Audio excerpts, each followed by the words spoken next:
Shalom Bapak Ibu Saudara-saudari yang terkasih di dalam Tuhan.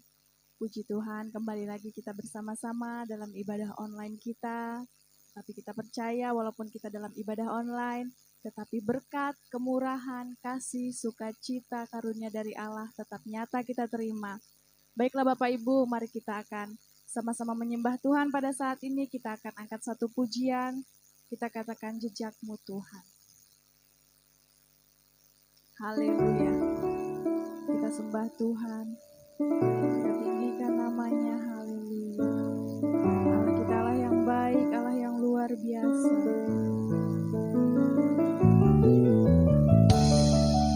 Haleluya Yesus. Haleluya Tuhan.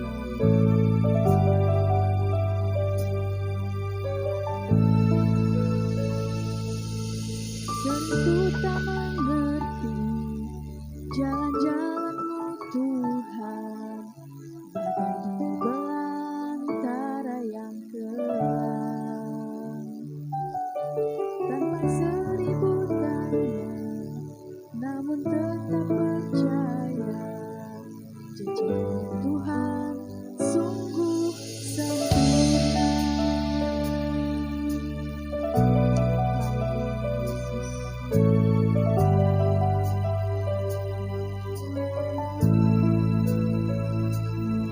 Sering ku tak mengerti jalan-jalan-Mu Tuhan, belantara yang kelam,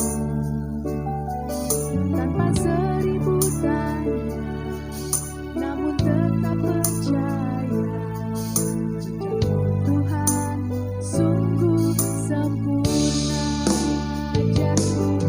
Ajarku memahami semua yang Kau ingini, agar hidupku puaskan hati-Mu. Bagimu aku rela sepenuh hati menghamba, serahkan diri genapi karya-Mu. Haleluya Yesus, kita adalah Yesus yang luar biasa. Allah sanggup melakukan apapun dalam hidup kita. Kita percaya kasih karunia Allah mengalir dalam kehidupan kita.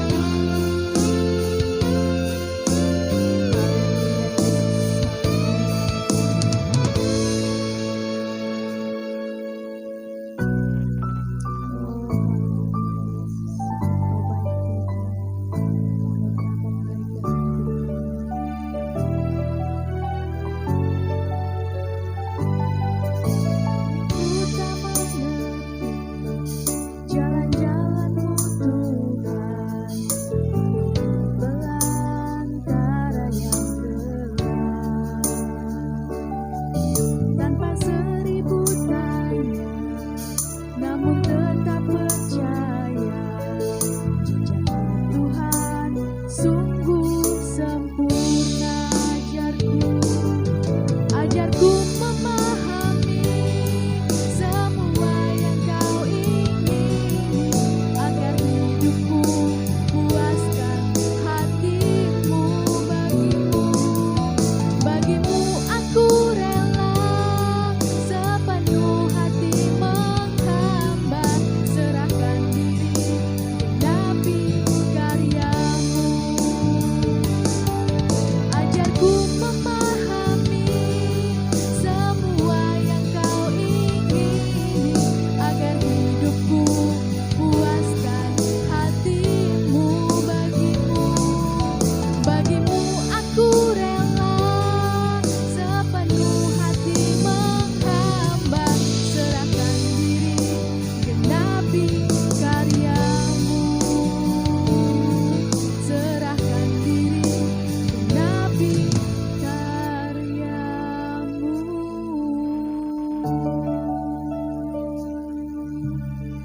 Haleluya Yesus.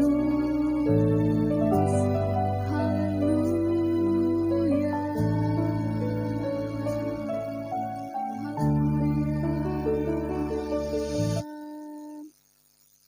Haleluya Yesus. Haleluya Tuhan. Bapa yang baik di dalam kerajaan sorga, kami bersyukur Tuhan, kami berterima kasih untuk segala kebaikan Tuhan di dalam kehidupan kami.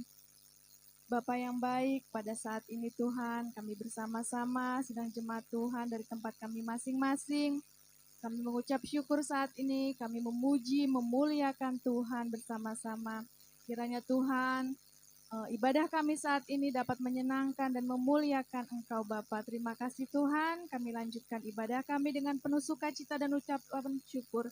Kita semua yang percaya katakan, amin. Haleluya Bapak Ibu Saudara-saudari yang terkasih di dalam Tuhan, puji Tuhan. Kita masih bersama-sama bersuka cita, kita akan memuji Tuhan, kita pujikan pujian, bersyukurlah kepada Tuhan. Kita sama-sama pujikan pujian ini. Haleluya, kita bersyukur kepada Tuhan, karena Tuhan sangat baik kepada kita, karena Tuhan luar biasa mengasihi kita. Haleluya.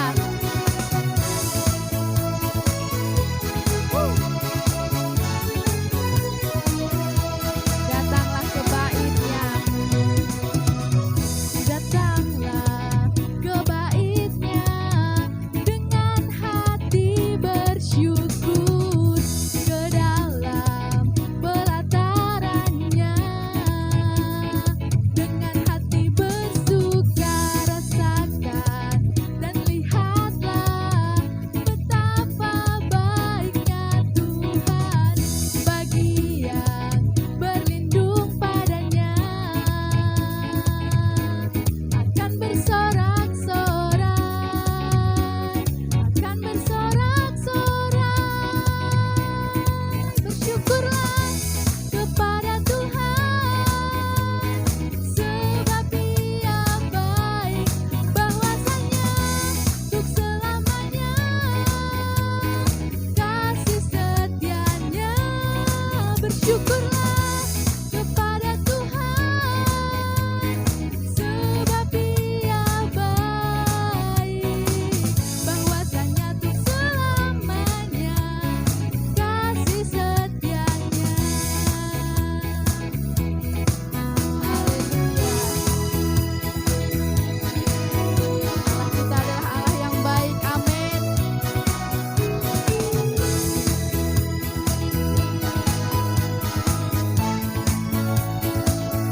Datanglah ke bait-Nya.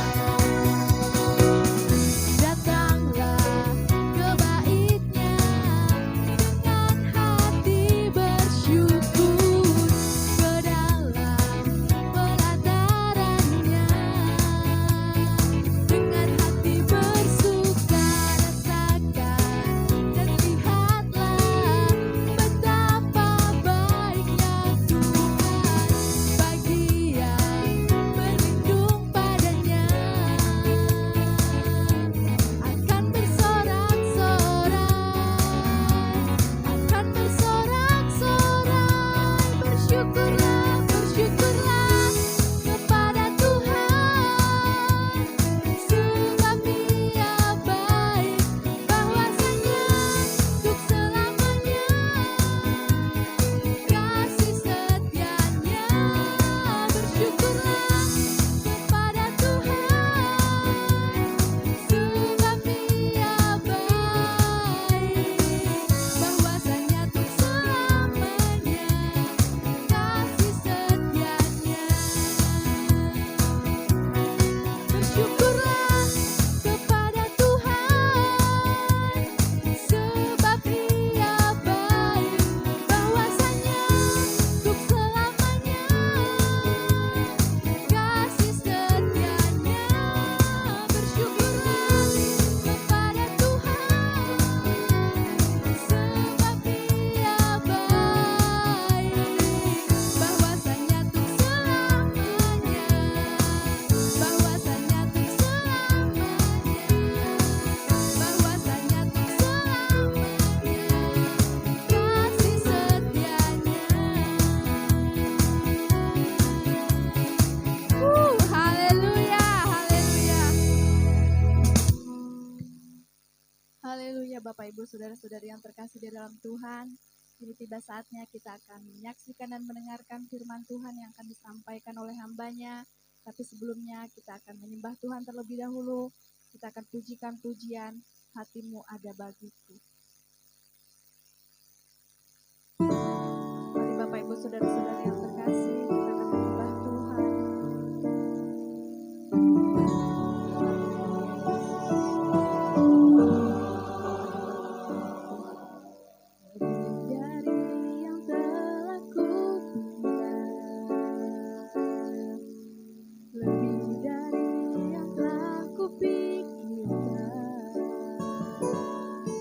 Semuanya Engkau sediakan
Shalom saudaraku yang dikasihi oleh Tuhan Yesus Kristus. Bersyukur kalau saat ini kita masih boleh bersama-sama mengadakan ibadah secara online. Saudaraku yang dikasihi oleh Tuhan Yesus Kristus, bahwa ibadah online kita lakukan kembali oleh karena keadaan di bangsa Indonesia yang semakin darurat COVID-19. Kalau kita sempat 3 minggu mengadakan ibadah secara offline dan juga secara live streaming, tetapi saat ini kita kembali lagi ibadah full secara online. Tetapi saat ini tidak mengurangi bagi kita semuanya untuk tetap setia mencari Tuhan, tetap setia beribadah kepada Tuhan. Carilah Tuhan, sebab kita tidak tahu di mana masa dan kehendak Tuhan datang di dalam kehidupan kita. Mari, walaupun dengan ibadah secara online, kita membangun hidup kita, membangun iman kita, dan membangun rohani kita. Baik saudaraku yang dikasihi oleh Tuhan Yesus Kristus, saat ini kita akan bersama-sama belajar kebenaran firman Tuhan. Namun sebelumnya mari kita akan berdoa terlebih dahulu.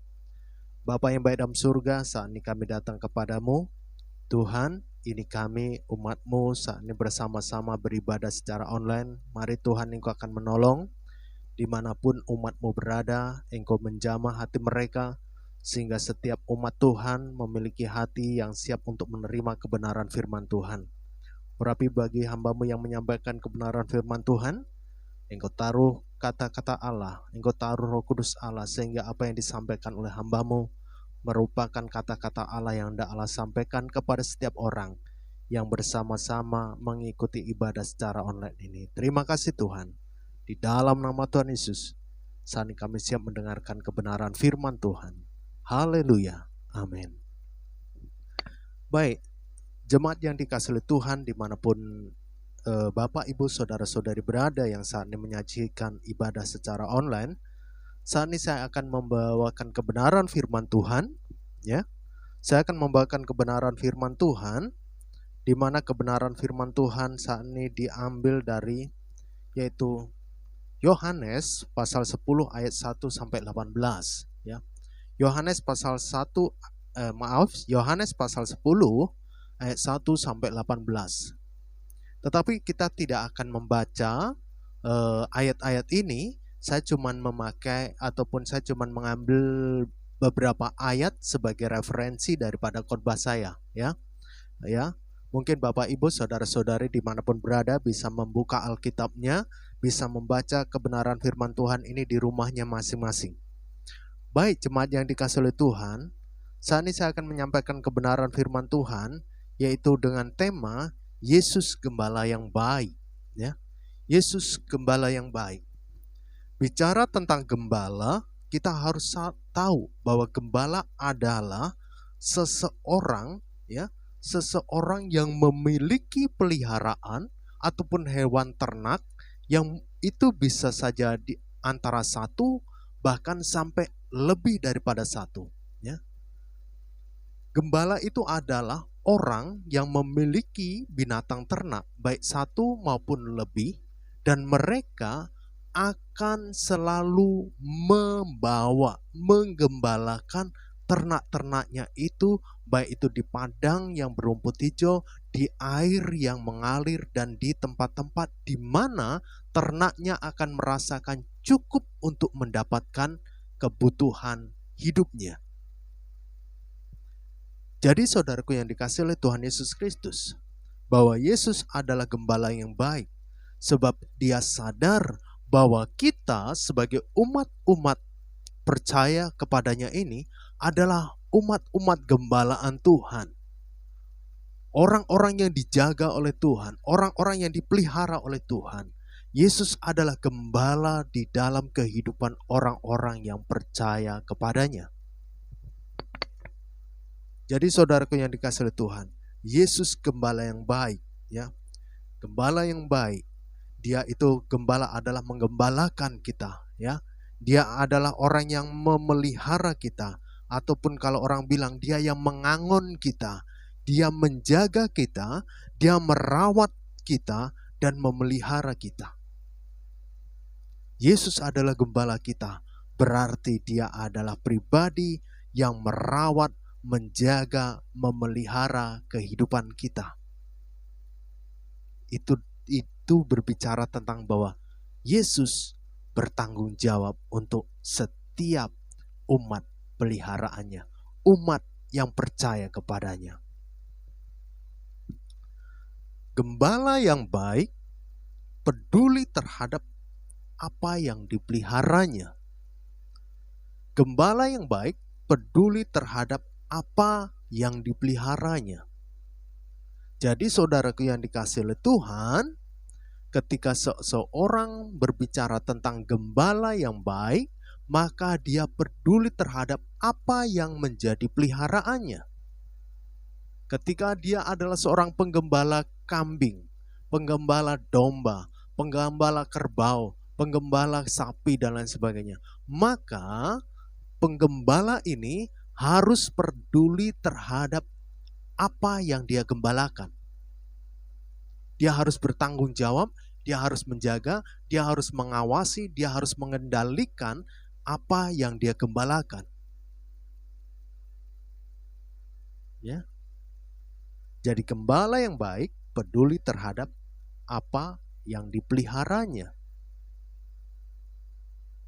Saudaraku yang dikasihi oleh Tuhan, berdasarkan daripada ayat-ayat firman Tuhan yang kita saat ini akan bahas, ataupun di dalam Yohanes 10 ayat 1-18, saya akan membawakan beberapa poin penting berkaitan dengan gembala yang baik.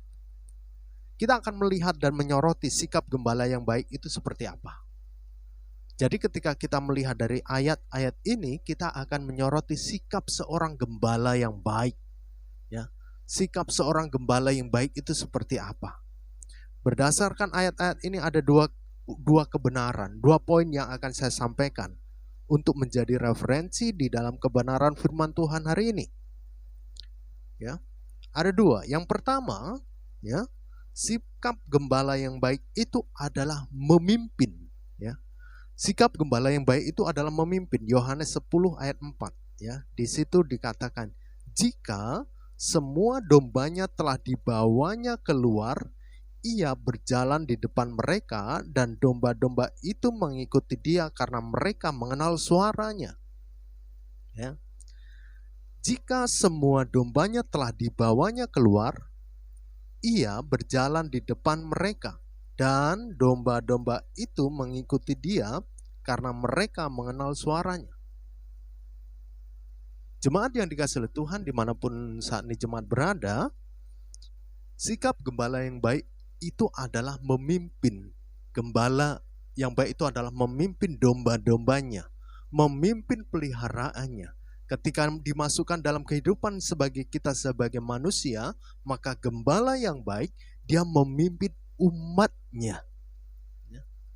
Gembala yang baik itu memimpin umatnya. Di dalam ayat ini dikatakan, ia berjalan di depan mereka dan domba-domba mengikuti dia. Inilah pemimpin. Pemimpin adalah orang yang memiliki pengaruh untuk mengarahkan, untuk membawa siapapun pengikutnya menuju sebuah tujuan yang akan dia capai. Seorang pemimpin itu mampu mempengaruhi, ya, mampu membawa orang-orang yang mengikutinya untuk menuju ataupun mencapai apa yang menjadi tujuannya. Di bangsa Indonesia, negara kita dipimpin oleh seorang presiden. Ya. Ketika presiden memiliki visi, misi untuk kemajuan bangsa Indonesia, dia sebagai pemimpin, maka orang-orang di bawahnya, termasuk sampai pada rakyatnya, harus tunduk dan mengikuti apa yang menjadi instruksi daripada pemimpin itu sendiri. Ketika saat ini kita tahu kondisi bangsa Indonesia yang dalam keadaan darurat COVID-19 ini diadakan ataupun pemimpin menginstruksikan supaya dilaksanakannya PPKM, ya, di mana manusia harus membatasi di dalam pergerakannya, membatasi di dalam sosialnya, membatasi dalam banyak hal di dalam berkegiatan. dengan tujuan supaya terputusnya penyebaran COVID-19 semakin meluas lagi. Ya. Ketika pemimpin menginstruksikan demikian, maka bagi kita sebagai orang-orang yang mengikutinya, maka kita harus patuh dan taat mengikuti apa yang menjadi aturan dan ketentuan yang sudah diberikan ataupun disampaikan oleh pemimpin kepada rakyatnya. Jemaat yang dikasihi oleh Tuhan, bahwa gembala yang baik di sini, dia akan berada di depan. Dia akan berada di depan, memimpin domba-dombanya, memimpin pengikutnya untuk mengikuti kemana arah pemimpin ini berjalan. Jadi, sikap gembala yang baik itu adalah memimpin. Namanya memimpin, dia harus mampu memberikan keteladanan, memberikan contoh yang baik, ya, baik di dalam perkataan, sikap, dan perbuatan. Sebab seorang pemimpin ketika dia tidak mampu menjadi panutan, maka dia tidak layak disebut sebagai pemimpin. Dari sisi keputusan kebijaksanaannya, dari sisi ketegasannya, seorang pemimpin harus jelas, tidak boleh abu-abu. Sebab ketika pemimpin abu-abu, maka apa yang terjadi? Yang akan kacau balau adalah pengikutnya. Mereka merasa bingung harus melakukan yang mana. Saudaraku yang dikasihi oleh Tuhan Yesus Kristus, sikap gembala yang baik itu adalah memimpin. Kita adalah umat kepunyaan Allah. Yesus adalah gembala yang baik. Kita adalah domba-domba pilihan Tuhan. Kita sudah dipilih oleh Tuhan untuk menjadi umat kepunyaannya. Maka saat ini kita ataupun hidup kita sebagai umat Tuhan digembalakan oleh gembala yang luar biasa, gembala yang agung, yang memimpin kita menuju kepada kekekalan hidup.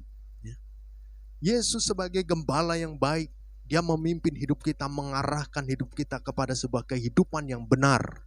Bukan kehidupan yang salah, bukan kehidupan yang melenceng, bukan kehidupan yang keluar dari jalur kebenaran. Tetapi Yesus sebagai gembala memimpin kita mengarah kepada kehidupan yang menuju hidup yang kekal di dalam kerajaan surga. Saudara yang dikasihi oleh Tuhan, ketika saat ini kita adalah umat kepunyaan Tuhan, Yesus sebagai gembala kita, dia bertanggung jawab untuk kita, dia memimpin kita ke arah yang benar. Yesus tidak akan menyesatkan kita, Yesus tidak akan membawa kita kepada kebinasaan, tetapi Yesus akan membawa kita ke air yang tenang, ke makanan yang cukup, sebab dia bertanggung jawab untuk hidup kita. Kita meneladani bahwa Yesus adalah sebagai guru, sebagai pemimpin. Dia mampu memimpin pada masanya ketika dia ada di dunia. Dia memimpin yaitu murid-muridnya, para pengikutnya. Bagaimana dia memimpin? Bagaimana dia menjadi seorang guru? Dengan kebijaksanaannya, dengan pelayanannya, mampu membawa banyak orang datang kepada Tuhan. Mampu membawa banyak orang bertobat. Saudaraku yang dikasihi oleh Tuhan, sikap gembala yang baik itu adalah memimpin domba-dombanya. Saat ini kita adalah umat Tuhan. Saat ini kita adalah domba kesayangan daripada Tuhan. Kita dipimpin oleh Tuhan. Apa yang disampaikan oleh Tuhan, Tuhan memimpin kita dengan instruksi-instruksi yang jelas. Instruksi-instruksi itu ada di mana? Yaitu ada di dalam firman Tuhan, ada di dalam Alkitab. Kita sebagai domba kepunyaan Allah, Yesus adalah sebagai gembala kita. Kita harusnya mengenal suara yang memanggil kita. Ketika suara Yesus memanggil kita, maka kita harus mengenal siapakah suara itu. Maka dipertanyakan kalau kita sebagai orang-orang percaya tidak mengenal suara daripada gembalanya. Ya. Dipertanyakan, kok bisa? Ya. Tetapi bagi seseorang yang memiliki hubungan yang karib dan dekat, maka dia pasti akan mengenal suara orang yang dia kenalnya.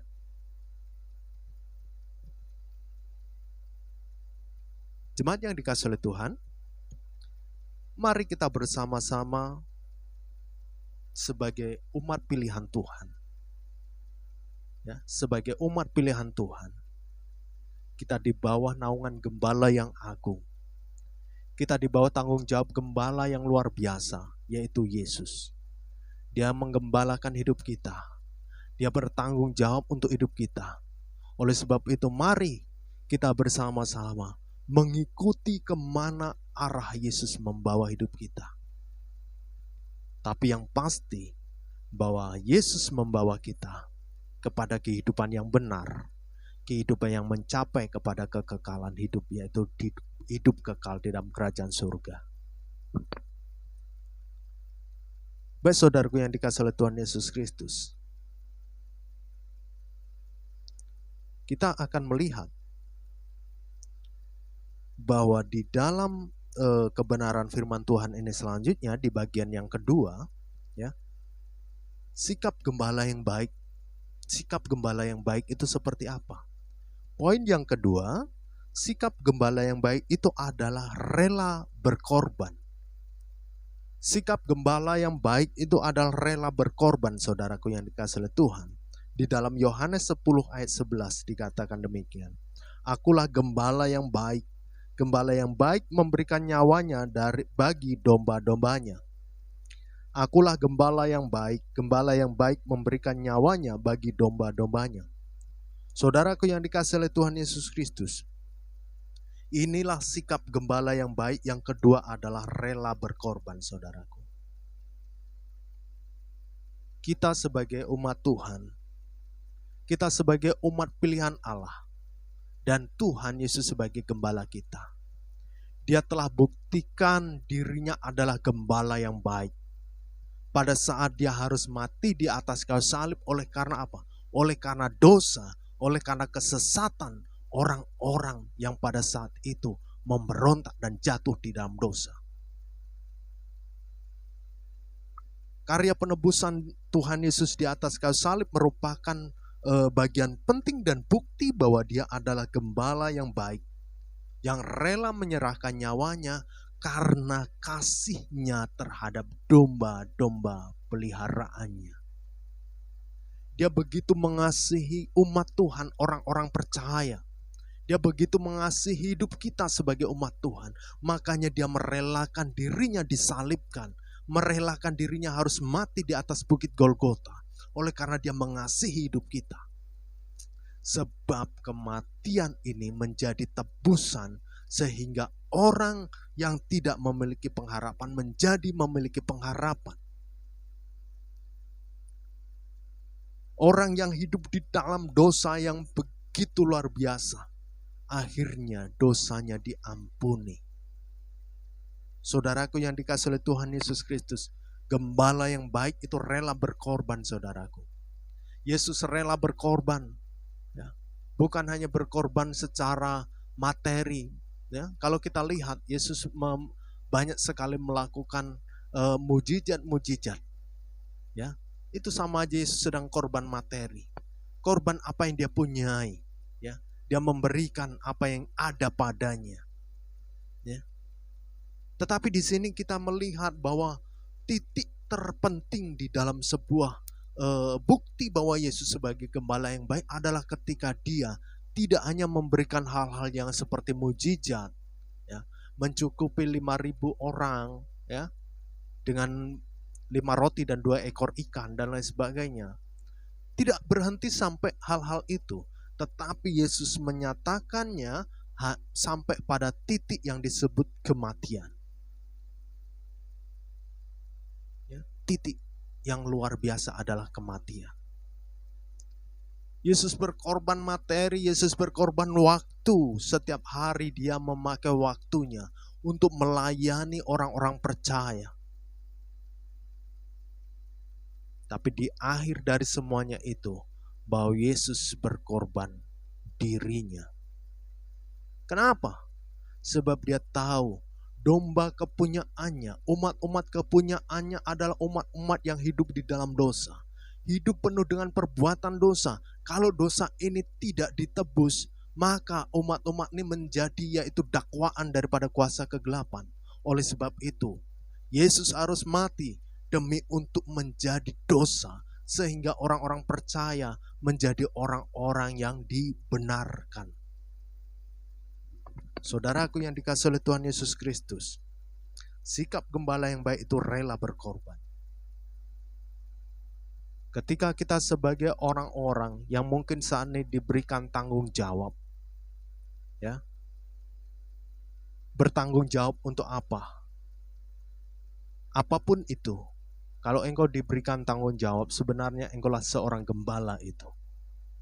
Ya, engkau diberikan tanggung jawab apa? Memelihara apa? Menjaga apa?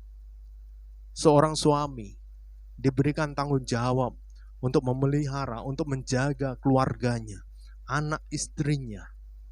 Ya. Seorang laki-laki diperhadapkan pada yaitu sebuah keadaan dia harus bertanggung jawab untuk kehidupan keluarganya. Ada istrinya, ada anak-anaknya.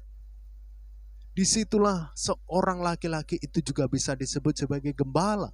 Gembala tidak selalu identik dengan sebuah organisasi dalam sebuah gereja. Ya. Gembala bukan berarti seorang yang memimpin gereja saja, tidak. Kalau di dalam kekristenan, gembala selalu identik dengan siapa? Dengan gereja. Ya. Gembala itu adalah orang yang memimpin dalam sebuah gereja. Ya. Dia diberikan tanggung jawab untuk yaitu mengayomi jemaat-jemaat yang bergereja di gerejanya. Gembala tidak pasti harus seperti itu. Gembala tidak seperti itu. Yesus tidak masuk dalam sebuah organisasi. Tapi dia melayani siapa saja. Siapa saja dia layani. Orang berbondong-bondong datang kepadanya. Dia layani.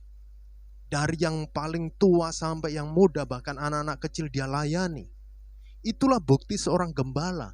Jadi jangan berpikir bahwa gembala itu selalu identik dengan gereja.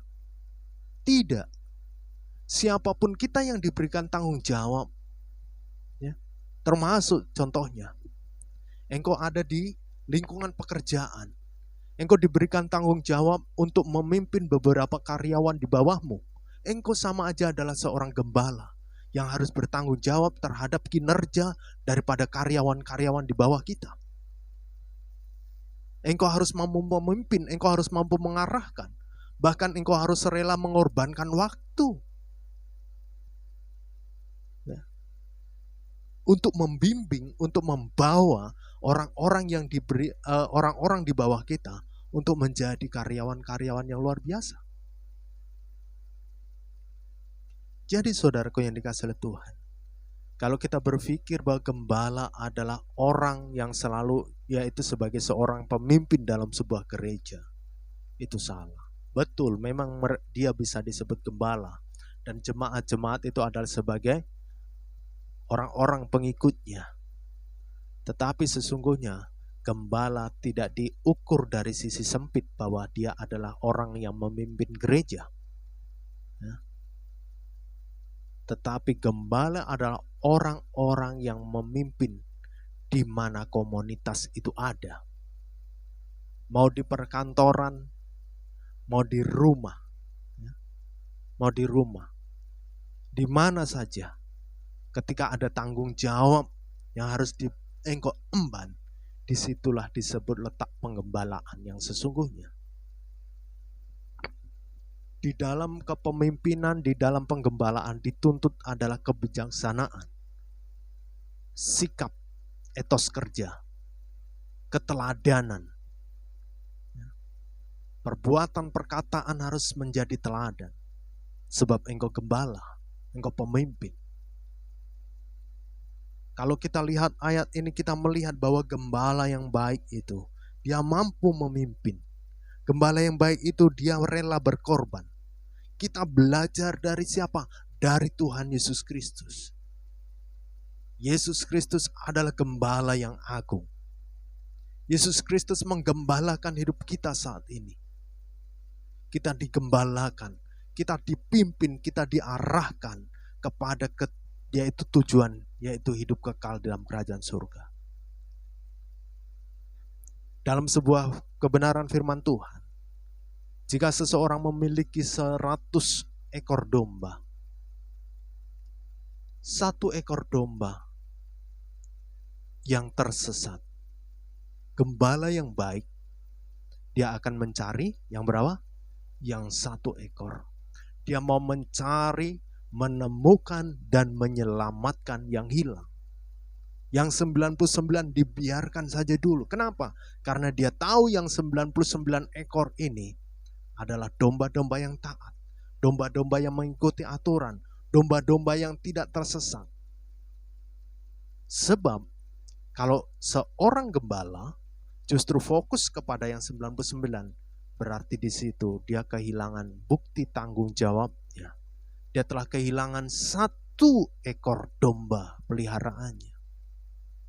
Tapi dia tahu bahwa seorang gembala yang baik itu dia akan mencari 1 ekor domba yang hilang.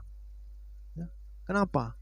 Mungkin karena dombanya terlalu bandel, dombanya tidak mau mendengarkan suara gembalanya, sehingga dia maunya lari sendiri.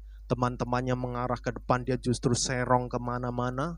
Akhirnya dia sampai kepada sebuah keadaan di mana dia tidak tahu lagi di mana komunitasnya. Gembala yang baik dia akan taruh ataupun dia akan biarkan dulu yang 99. Dia akan mencari yang seekor. Dia akan mencari, menemukan. Kalau domba itu terluka, dia akan membebatnya, mengobatinya. Itulah bukti bahwa gembala itu adalah gembala yang baik. Dia bertanggung jawab. Yesus juga sama. Ketika ada umat-umat yang percaya kepadanya, dia tidak mau mendengarkan kebenaran firman Tuhan. Dia melenceng dari kehidupannya. Dia melenceng dari firman Tuhan. Melenceng dari kebenaran hidup. Sesungguhnya Yesus tetap setia mencari yang terhilang. Banyak orang-orang kecewa terhadap Tuhan. Kepada Tuhan dia kecewa. Tetapi di dalam kekecewaannya dia tidak justru berbalik kepada Tuhan. Tetapi dia semakin menghancurkan hidupnya dengan gaya hidup yang dia perbuatnya. Apakah Yesus berdiam diri? Tidak. Ketika orang itu pernah percaya, ketika orang itu pernah menjadikan Tuhan Yesus sebagai Tuhan dan Juru Selamat, dan pada saat dia jatuh di dalam dosa, dan pada saat dia jauh daripada Tuhan, sesungguhnya Yesus tetap terbuka, menantikan, bahkan dia tetap mencari orang-orang ini untuk kembali kepadanya. Ketika orang itu bilang, saya sudah hidup di lembah kekelaman, saya hidup di dalam lembah hitam, dengan perbuatan-perbuatan dosa yang luar biasa. Apakah Yesus tidak mampu menolong kita dan menyelamatkan kita dengan kondisi? Yesus tetap siap. Yesus tetap bisa menyelamatkan kita selama kita mau bertobat. Yesus mau menerima kita. Yesus mau menerima kita seperti apapun dosa kita. Walaupun dosamu merah seperti kain kesumba, akan menjadi putih seperti bulu domba. Walaupun merah seperti kirmizi, akan menjadi putih seperti salju. Saudaraku yang dikasihi Tuhan, ini bukti nyata bahwa ketika umat-umat Tuhan hilang dari hadapan Tuhan, dia mulai melenceng dari hadapan Tuhan. Sesungguhnya Yesus sebagai gembala yang baik, dia tetap mau mencari domba-dombanya yang terhilang untuk kembali ke pangkuannya. Oleh sebab itu, Bapak, Ibu, Saudara-saudari yang dikasihi oleh Tuhan, jemaat Tuhan dimanapun berada, jika engkau mulai undur daripada Tuhan, jika engkau mulai jauh daripada Tuhan, engkau mulai meninggalkan Tuhan, engkau merasa kecewa oleh karena mungkin di masa-masa pandemi COVID ini, ada anggota keluargamu yang dipanggil oleh Tuhan, usahamu mengalami masalah, engkau di PHK dan lain sebagainya, sehingga engkau merasa kecewa terhadap Tuhan. Engkau mulai melibatkan diri dengan kehidupan yang salah. engkau mulai menjauhkan diri dari ke pertemuan-pertemuan ibadah, ingat, Yesus mengasihimu. Dia tetap mencari engkau. Dia tetap mencari di mana engkau berada. Dia tidak mau kita tersesat. Dia tidak mau kita hidup di dalam penderitaan, yaitu penderitaan kekal di dalam neraka. Tetapi dia mau kita masuk di dalam surganya dia. Kalau engkau mengalami hal-hal demikian, mari. Yesus mengasihimu. Dia mau engkau kembali kepadanya. Jangan kecewa, jangan putus asa. Bahwa tangan Tuhan tidak kurang panjang untuk menolong pergumulan hidup kita. Karena dia adalah gembala yang baik. Dia adalah gembala yang agung. Dia bertanggung jawab untuk hidup kita. Oleh sebab itu, mari kita bersama-sama membangun hidup kita. Mari kita mengikuti di mana arah, langkah, pimpinan daripada gembala yang baik ini. Yesus adalah gembala yang baik. Dia memimpin hidup kita. Yesus adalah gembala yang baik. Dia telah berkorban untuk kita. Mari saudaraku yang dikasihi oleh Tuhan, saat ini kita akan bersama-sama menyadari bahwa kita punya gembala yang luar biasa. Gembala yang begitu telaten, gembala yang begitu sabar. Oleh karena kedegilan hati manusia. Oleh sebab itu mari saudaraku yang dikasihi oleh Tuhan, kita mengikuti teladan Tuhan Yesus Kristus. Sebagai gembala yang baik, dia bertanggung jawab untuk hidup kita. Amin. Baik, puji Tuhan, jemaat yang dikasihi oleh Tuhan. Demikianlah kebenaran firman Tuhan yang boleh saya sampaikan saat ini. Mari kita bersama-sama selalu ada di dalam komunitas, ada di dalam naungan gembala yang baik, yaitu ada di dalam Tuhan Yesus Kristus. Kita bersatu di dalam doa. Bapa yang baik dalam surga, saat ini kami bersyukur kepadamu kalau saat ini kami bersama-sama telah belajar kebenaran firman Tuhan. Firman-Mu hari ini berbicara tentang gembala yang baik. Kami tahu Engkau ya Tuhan Yesus Kristus sebagai gembala kami. Engkau adalah gembala yang baik. Gembala yang baik adalah gembala yang memimpin umatnya. Gembala yang baik adalah gembala yang rela berkorban untuk umatnya. Dan itu Engkau nyatakan Tuhan. Engkau memimpin kami kepada kebenaran hidup. Engkau memimpin kami menuju kepada kekekalan hidup, yaitu dalam kerajaan surga. Engkau juga sebagai gembala yang baik. Engkau telah rela berkorban Tuhan. Engkau nyatakan pengorbanan di atas kayu salib ketika Engkau menebus dosa-dosa kami. Kami manusia yang tidak memiliki pengharapan menjadi memiliki pengharapan oleh karena penebusan dosa yang Engkau lakukan Tuhan. Saat ini kami percaya Tuhan, kami adalah umat-umat yang memiliki pengharapan. Kami adalah umat-umat yang sudah Engkau tebus Tuhan. Terima kasih ya Bapa dalam surga. Saat ini hamba-Mu telah berhenti menyampaikan kebenaran firman Tuhan, tetapi kami rindu Roh Kudus Allah tetap berbicara kepada setiap orang yang mendengarkan dan melihat ibadah online ini. Jamah hatinya supaya mereka mengalami Engkau Tuhan. Terima kasih ya Tuhan Yesus Kristus, terima kasih. Saat ini kami akan mengakhiri buat ibadah online kami. Kami tetap berdoa khususnya bagi bangsa Indonesia dan dunia ini Tuhan. Engkau jauhkan dari COVID-19 yang semakin darurat keadaannya Tuhan. Semakin banyak orang yang meninggal oleh karena COVID-19.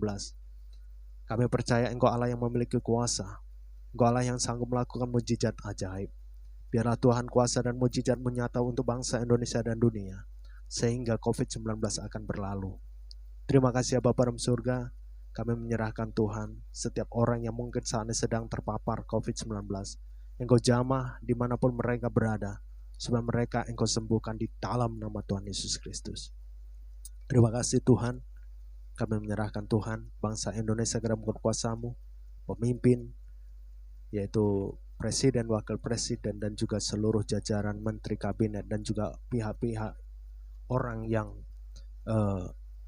memimpin sampai instansi terendah Tuhan. Engkau akan tolong supaya mereka boleh memimpin bangsa Indonesia dengan benar, memimpin bangsa Indonesia dengan roh yang takut akan Tuhan. Kami berdoa biarlah perekonomian bangsa kami tetap stabil, tetap terjaga, tidak mengalami yaitu masalah Tuhan, tetapi perekonomian bangsa kami biarlah tetap semakin berkembang, sehingga kedamaian, kesejahteraan, ketentraman di bangsa kami tercipta. Terima kasih Tuhan, saat ini kami akhiri ibadah kami, dan Engkau akan senantiasa menolong dimanapun kami berada. Biarlah Engkau menyertai hidup kami, menjaga dan memelihara kami. Baik jemaat Tuhan, mari kita akan angkat tangan kita menerima berkat Tuhan. Kasih karunia damai sejahtera daripada Allah Bapa, keselamatan daripada Tuhan Yesus Kristus, dan penghiburan daripada Roh Kudus menyertai hidup kita dari saat ini sampai Maranatha kedatangan Tuhan Yesus yang kedua kali. Mari kita yang percaya katakan amin.